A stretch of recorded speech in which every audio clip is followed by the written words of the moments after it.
Donc, merci déjà la CCI pour cette invitation au Nurse Power. C'est toujours la session qui met un peu la pression parce que c'est la grande session où on présente tous des trucs différents et qui sont d'un intérêt plutôt capital pour l'évolution de notre profession.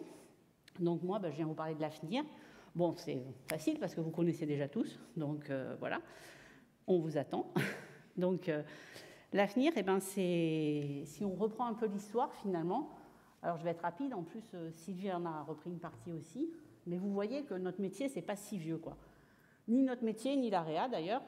Si vous regardez un petit peu ces échelles, vous voyez qu'en 1910, c'est la première réanimation à Boston, mais c'est 3 patients. Et puis petit à petit, la création de notre diplôme, des personnages importants, hein, on le sait, il y a eu Léonie Chaptal en France, mais il y a eu aussi Florence Nightingale, toutes ces personnes qui ont quand même été des filles sacrément culottées pour faire développer notre métier en réanimation. Et en 1978, elle l'a déjà évoqué Sylvie tout à l'heure, le rôle propre IDE. Et donc, voilà. Aujourd'hui, on est en 2021. Il y a plus de 5000 lits de réanimation en France. On est nombreux, on est plus de 10 000 infirmiers. Et alors, on rajoute les aides-soignants, tout ça, ça fait vraiment un paquet de monde qui bosse en réa. Donc, il y a quand même quelque chose on partage quand même quelque chose de fort. Il y a un vrai sentiment d'appartenance, je pense. Et on exerce tous des métiers de soignants de réanimation.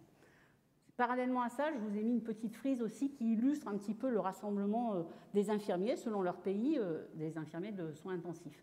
Enfin non, de soins critiques, pardon. Donc vous voyez que c'est la première association, c'est l'association américaine, je vous ai mis. Donc celle-là, pour nous, c'est un peu emblématique, parce que c'est une association qui est partie de quelques infirmières de soins intensifs cardiologiques qui se sont réunies, et finalement, c'est parti de quelque chose qui était un petit groupe de gens qui avaient envie d'échanger sur leurs pratiques, qui finalement s'est vraiment rallié et qui maintenant est une espèce d'énorme association, mais qui a, comme vous allez le voir ensuite, comme pour l'avenir, qui a revendiqué ce métier, ses spécificités et qui a mis en place tout ce qui va avec au niveau de la formation et puis des outils. Donc voilà, vous voyez aussi qu'en 1981, comme l'a évoqué Sylvie tout à l'heure, chez nous, il y a eu la SPHYSI, hein, la première association aussi des infirmiers de réanimation. Et puis, voilà, un petit peu pour vous situer, pour finir par finalement la création de l'association, la Fédération mondiale des soins critiques. Alors finalement, notre métier, ça part de loin quand même, vous voyez. Je vous ai épargné la photo du Moyen-Âge où, vous le savez peut-être, les infirmières étaient des infirmières d'ailleurs seulement. Et finalement, qui est-ce qui assurait le soin des gens qu'on mettait dans les hospices et qu'on enfermait avec des maladies graves et contagieuses? C'était les prostituées, hein, parce que elles avaient bien profité de la vie, donc maintenant il fallait se repentir.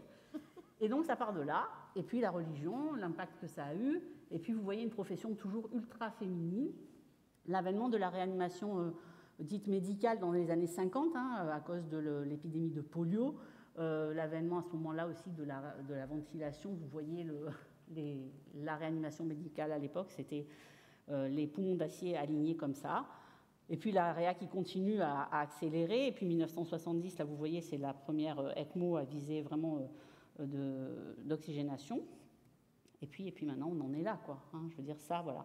Donc là, c'est quand même difficile de ne pas se dire qu'il y a une spécificité à notre métier et qu'il est temps vraiment qu'elle soit reconnue.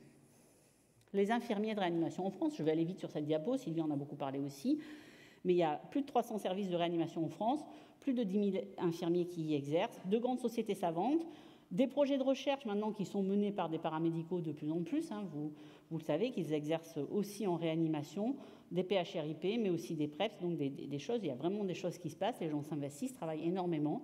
La qualité du congrès, elle est vraiment à la hauteur de ce que ça représente.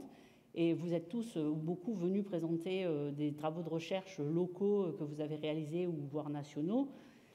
Et franchement, c'est beau à voir. Et il y a la littérature qui suit derrière, puisque tout ça, les publications, maintenant, c'est aussi quelque chose qu'on a bien développé. 1600 infirmiers membres à la SRLF, une vice-présidente paramédicale, 2 membres paramédicaux au CA. Donc on est largement soutenu et depuis longtemps par cette société-là. Pour autant, en France, actuellement, il y a vraiment très très peu de place pour l'enseignement des soins critiques dans le programme de la formation initiale. Vous le savez, depuis 2009 à l'IFSI, il n'y a plus d'obligation à avoir un module réanimation.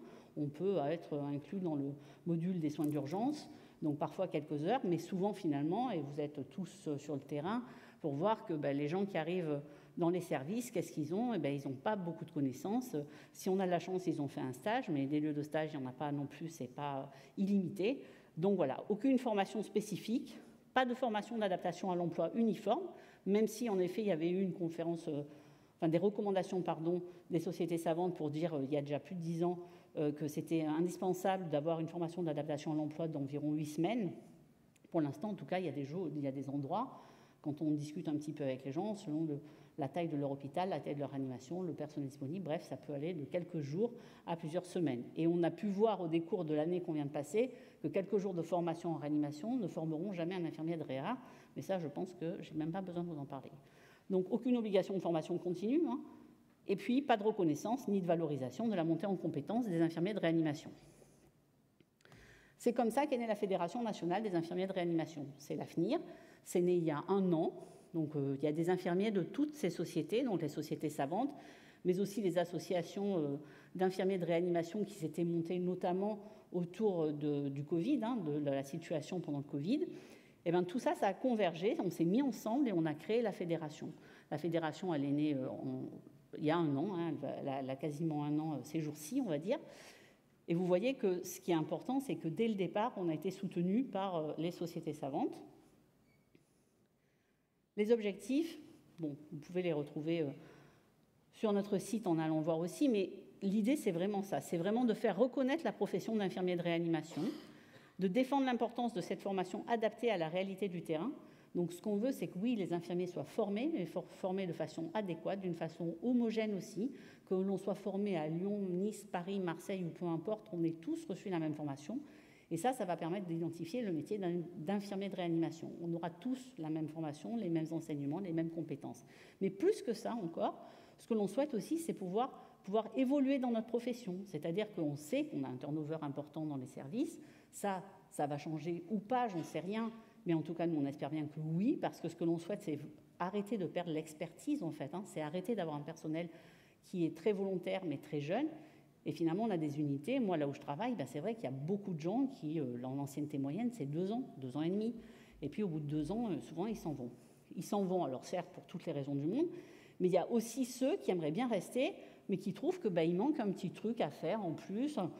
Qu'est-ce qu'ils pourraient développer comme compétences supplémentaires Voilà, donc alors il y en a qui partent à l'école d'IAD, mais des fois par dépit, on en a qui y vont et disent c'est pas ça que je voulais faire, mais par contre j'ai bien aimé en fait aller me former plus, acquérir de nouvelles compétences, développer mon expertise.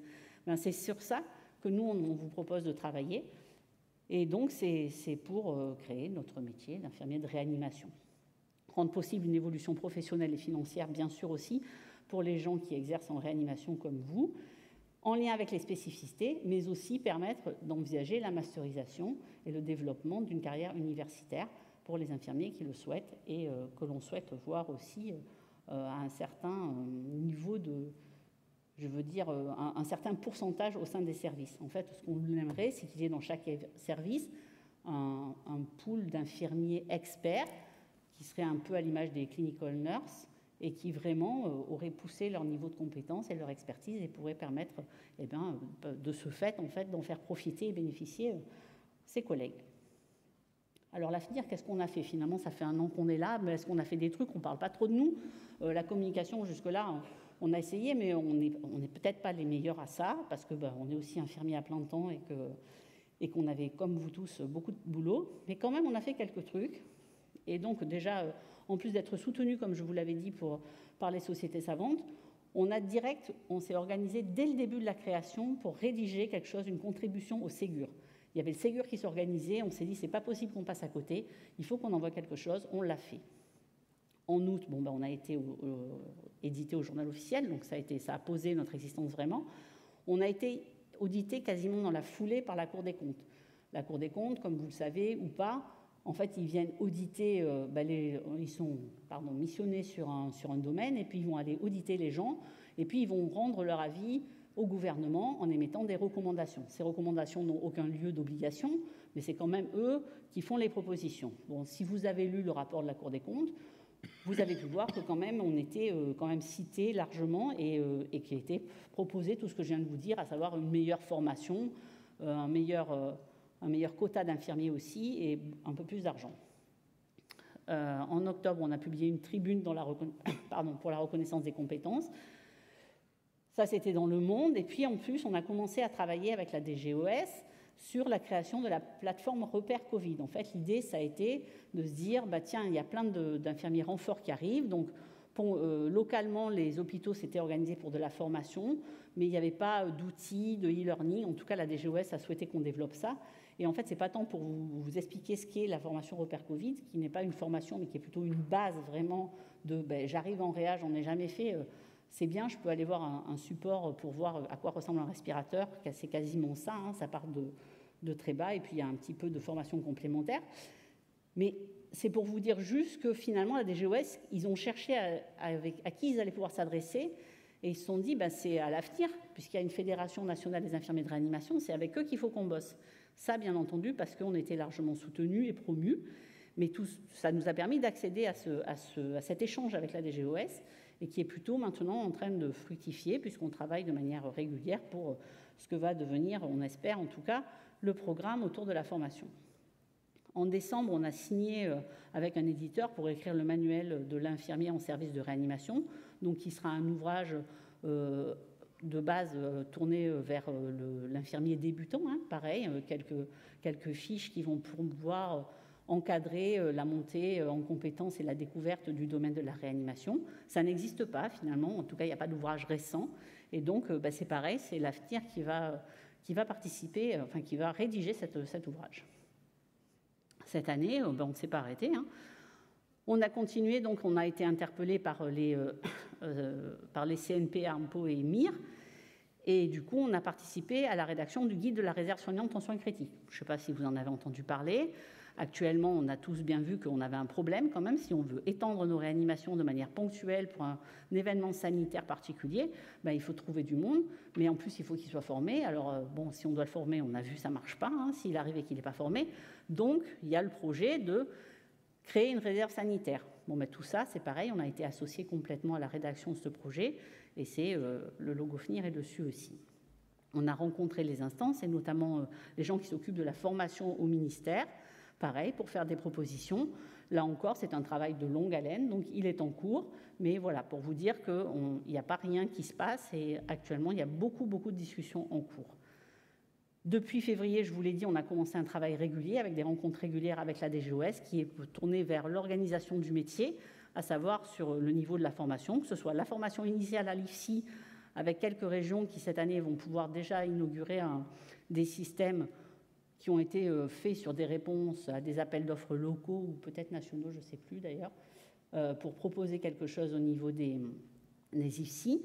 Et fort de cette expérience, c'est vrai qu'on va voir comment modifier, en tout cas proposer, être force de proposition sur un programme qui inclurait quelque chose sur la formation initiale, mais aussi après la formation d'adaptation à l'emploi et la formation continue.